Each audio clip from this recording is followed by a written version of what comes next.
They say some women break when their world crumbles. Others simply walk away and rebuild empires. When Daniel Hartwell served Claire the divorce papers across their anniversary dinner table smirking, as his new girlfriend watched from the bar, he expected tears. He expected pleading. He got neither. Claire signed without a word, kissed her wedding ring goodbye, and walked out into the November rain with nothing but her dignity and a canvas tote bag.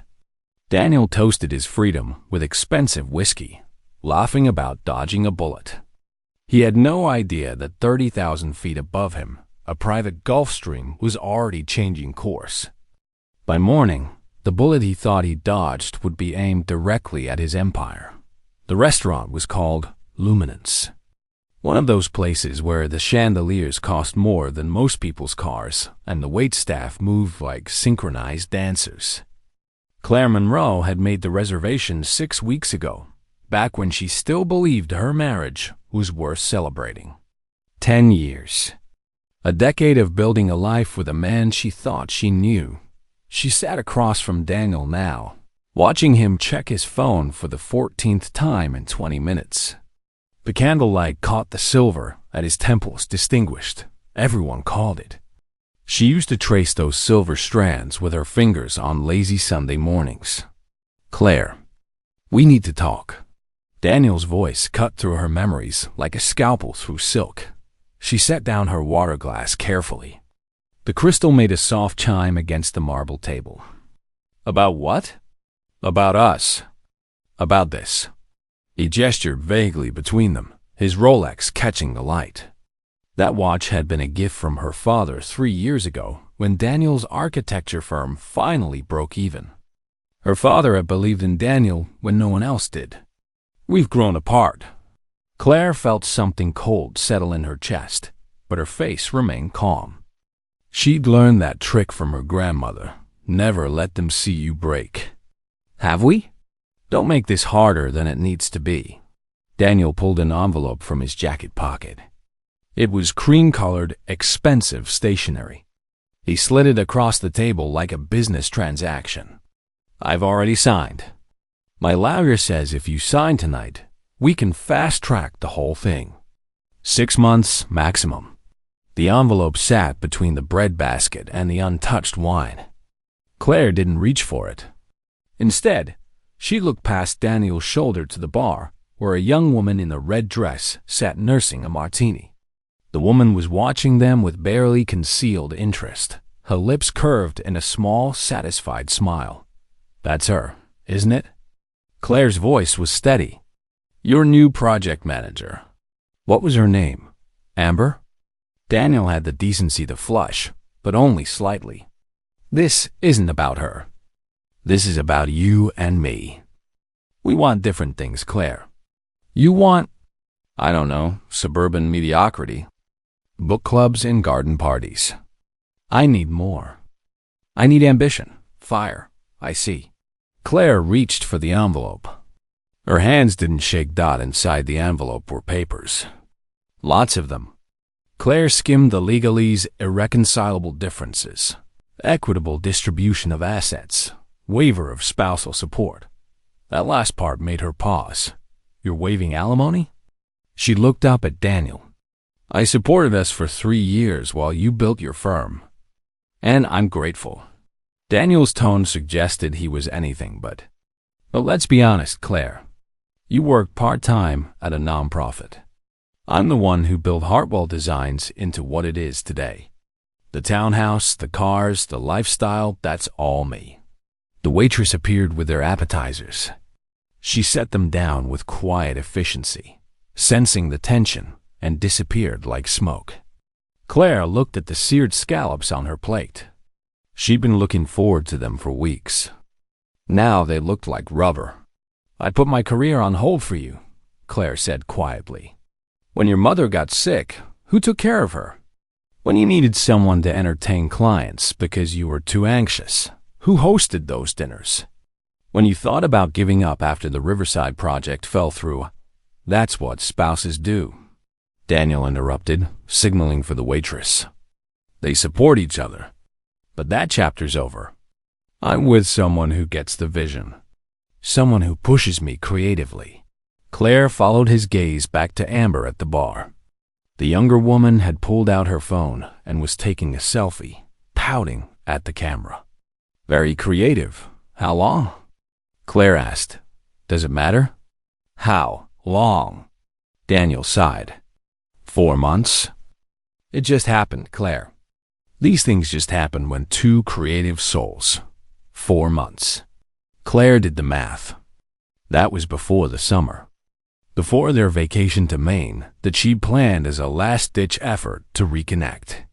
Before she defended him to her father, who'd started asking questions about Daniel's increased business trips. She picked up the pen Daniel had helpfully placed beside the envelope. It was a Mont Blanc, another gift from her family. The irony wasn't lost on her. You'll sign? Daniel's relief was palpable. Just like that? Claire looked at him. Really looked at him. When had his eyes become so cold? Or had they always been that way, and she'd been too in love to notice? I need to use the restroom. Claire stood, placing the pen down. I'll sign when I get back. Claire, don't be dramatic. I'm going to the restroom, Daniel. Unless you'd like to follow me there too. The ladies' room at Luminance was all marble and gold fixtures. Claire locked herself in a stall and finally let herself breathe. Her chest felt tight, like someone had wrapped steel cables around her ribs. She pressed her palms against the cool marble wall and counted to 10. Then 20. Then 50. She didn't cry.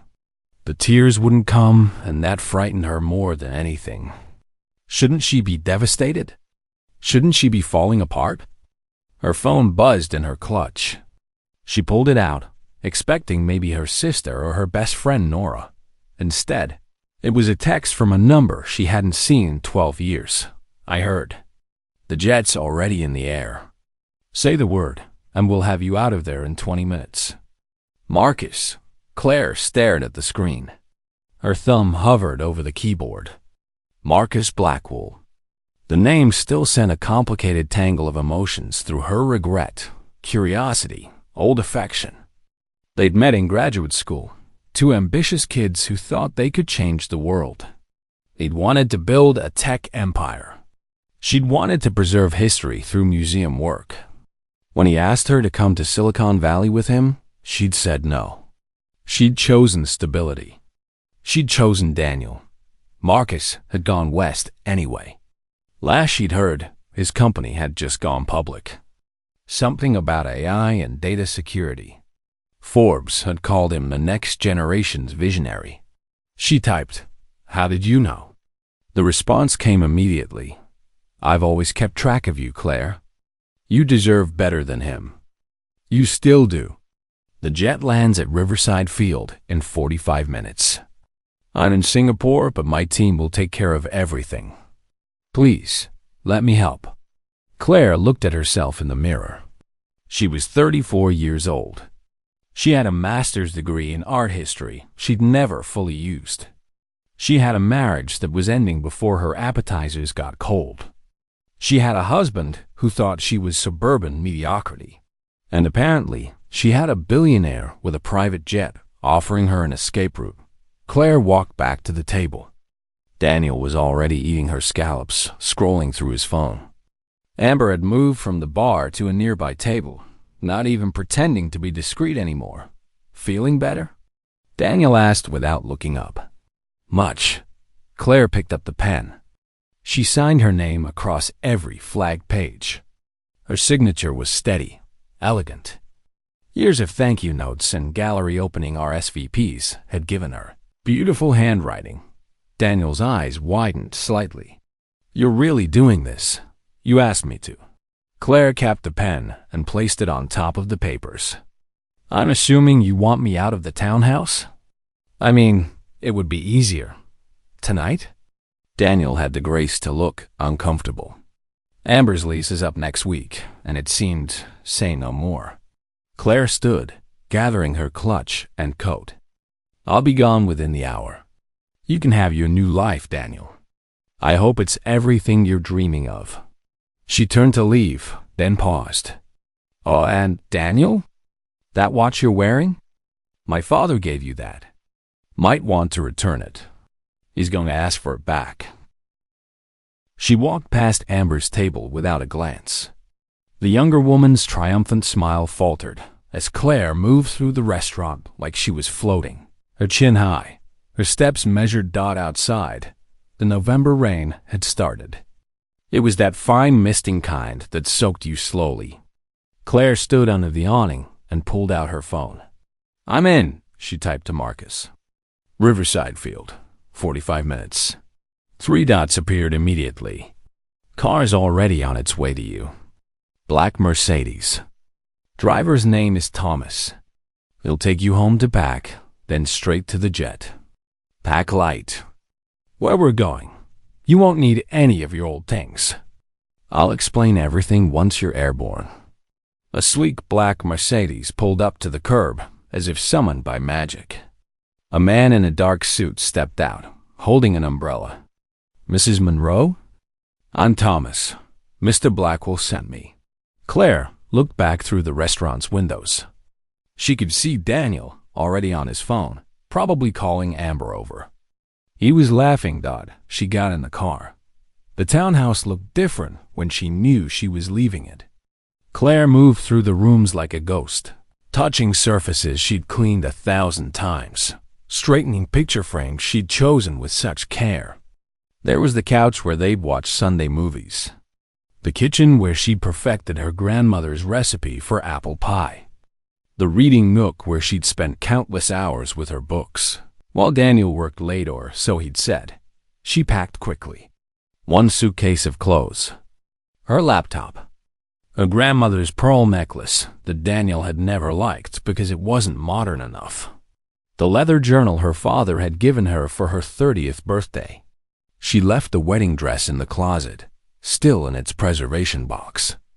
She left the wedding photos on the mantel. She didn't leave a note.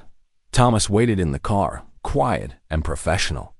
When she emerged with her single suitcase, he loaded it into the trunk without comment. The drive to Riverside Field took 30 minutes. They passed through neighborhoods Claire had once known, restaurants where she and Daniel had celebrated milestones, the park where he'd proposed on one knee with a ring that had seemed enormous at the time, but now felt like a placeholder. "Mrs. Monroe," Thomas said as they pulled onto the private airfield's access road. "Mr. Blackwell asked me to tell you something." "What's that?" "He said to remind you that you were always the brilliant one. He said you'd forgotten that, but he hasn't." Claire felt something crack in her chest. Not break crack, like ice on a river in early spring. Something underneath was starting to flow again. The Gulfstream sat on the tarmac like a silver bird, gleaming under the runway lights. It was beautiful in a way that made Claire's breath catch. The door was open, stairs extended, interior lights glowing warm against the dark sky. A woman in a crisp uniform stood at the base of the stairs. "Mrs. Monroe? Welcome aboard. Mr. Blackwell has arranged everything. We'll be wheels up in 15 minutes. There's champagne chilling, and we've prepared the master cabin for you." Claire climbed the stairs. At the top, she paused and looked back at the city, her city, where she built a life that was now in ruins. Then she stepped inside and let them close the door. The interior of the Gulfstream was beyond anything Claire had imagined. Cream leather seats, polished wood accents, soft lighting that felt like sunset. The woman who'd greeted her, her name tag read Elena, guided her to a private cabin in the back. "Mr. Blackwell wanted you to be comfortable," Elena explained. "There's a full wardrobe in the closet, all in your size. He had his personal shopper select everything. If anything doesn't fit or isn't to your taste, just let us know and we'll arrange alterations or replacements." Claire opened the closet. Inside hung clothing that looked like it belonged in a fashion magazine. Silk blouses, tailored trousers, cashmere sweaters, and jewel tones. At the bottom sat 3 pairs of shoes, heels, flats, and boots, all Italian leather. How did he know my size? Elena smiled. Mr. Blackwell is very thorough. There's also a tablet on the desk with messages from him. I'll give you privacy to review them. Can I bring you anything? The chef prepared a selection of meals if you're hungry. Just water, please. When Elena left, Claire sat on the impossibly soft bed and picked up the tablet. There was one video file waiting. She pressed play. Marcus's face filled the screen. He looked older, of course he did. 12 years had passed, but the changes suited him. His hair was shorter, professional. He wore glasses now, black-framed and intellectual. But his smile was the same, warm, slightly crooked, genuinely kind. Claire, I'm sorry, I can't be there in person. I'm in the middle of negotiations in Singapore, but I'll be back in San Francisco by the time you land. I know you have questions. I know this is overwhelming. But please trust me when I say that you walking away tonight was the bravest thing you could have done. He leaned forward slightly, his expression growing serious. Daniel never deserved you. I knew that when you chose him over California, but I respected your choice.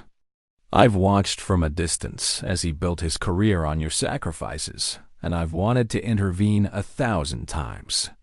But you had to make the choice to leave on your own. Tonight, you did. And Claire? I've never been more proud of someone in my life. The video ended. Claire sat in silence, feeling something she hadn't felt in years. Possibility. The flight to San Francisco took 5 hours. Claire spent them in a strange state between sleeping and thinking. She showered in the jet's marble bathroom, changed into one of the silk pajama sets in the closet, and let herself be served a meal that tasted like something from a dream truffle risotto, perfectly seared salmon, chocolate mousse that melted on her tongue. Elena brought her warm towels and asked no questions. The crew moved around her like she was precious cargo, because to Marcus, she supposed she was. When they landed at a private terminal in San Francisco, the California sun was just rising. The sky was pink and gold, and the air smelled different salt and eucalyptus and possibility. Another car waited, this one a white Range Rover. The driver a woman this time, professional and warm, handed her a phone. Mr. Blackwell wanted you to have this. Your old contacts have been transferred. He's waiting for you at the house. The house turned out to be a modern masterpiece in Pacific Heights. All glass and steel and views that stretched from the Golden Gate Bridge to downtown. Claire stood in the driveway, suddenly aware that she was wearing borrowed clothes and carrying a single suitcase. About to enter a world she'd left behind 12 years ago. The front door opened before she could knock. Marcus stood there. And despite the expensive suit and the confidence that came from building an empire, his expression was vulnerable, hopeful. "Hi," he said softly. "Hi yourself. I wanted to give you space last night. Time to think. But Claire, I need you to know, this isn't about sweeping in like some savior. You saved yourself. You've always had this strength. I just wanted to make sure you knew you had options." Claire stepped forward. She looked at the man who'd never stopped believing in her, even when she'd stopped believing in herself. "Marcus, I need to ask you something." "Anything." "Why now? Why after all these years?" He smiled, that crook smile. "Because I've been waiting for you to remember who you really are. And last night, when you signed those papers and walked away with your head high, that's when I knew. You remembered." Claire felt tears finally come. "I forgot for so long." "I know. But you're here now." 3 months later, Claire stood in the Museum of Contemporary Art in downtown San Francisco. She was wearing a navy dress from that first wardrobe Marcus had arranged, simple, elegant, powerful. Her hair was shorter now, cut into a sleek bob that made her look both softer and stronger. Somehow, she was the museum's new director of acquisitions. Marcus had made the introduction, but she'd earned the position on her own merit. Her master's degree, Her years of quiet work at nonprofits, her eye for art. It all mattered here. It all counted. Her phone buzzed. A text from her sister. Did you see? Daniel's firm just lost a Riverside contract. Apparently, the client found out about his professional conduct issues. Something about misrepresenting his qualifications? Claire didn't respond. She'd learned that revenge wasn't about destruction. It was about building something so beautiful that the past became irrelevant. Marcus found her in the gallery, studying a new installation. He handed her a coffee oat milk, extra shot, the way she liked it. He'd learned her preferences all over again these past months. They'd been taking things slowly. Dinners, museum visits, long walks along the marina. You look happy, he said. I am. And she meant it. I was thinking about Daniel, actually. Wondering if he ever realized what he lost. Does it matter? Claire considered this. No, I don't think it does. Through the gallery windows, the city spread out before them. Her city now. She'd built a new life here, one where her education mattered. Her insights were valued. Her quiet strength was recognized as the power it had always been. Thank you, she told Marcus. For the jet. For believing in me. For waiting. Thank you for taking the leap. He took her hand. For remembering that you were never suburban mediocrity. You were always extraordinary. Some people just don't know how to see it. Outside, the California sun turned everything golden. Claire thought about the woman she'd been in that restaurant, signing away a life that had never truly fit. That woman had walked into the rain with nothing but dignity and courage. And that same woman had discovered that sometimes the bravest thing you can do is not fighting for something that's broken. It's having the grace to walk away and build something new.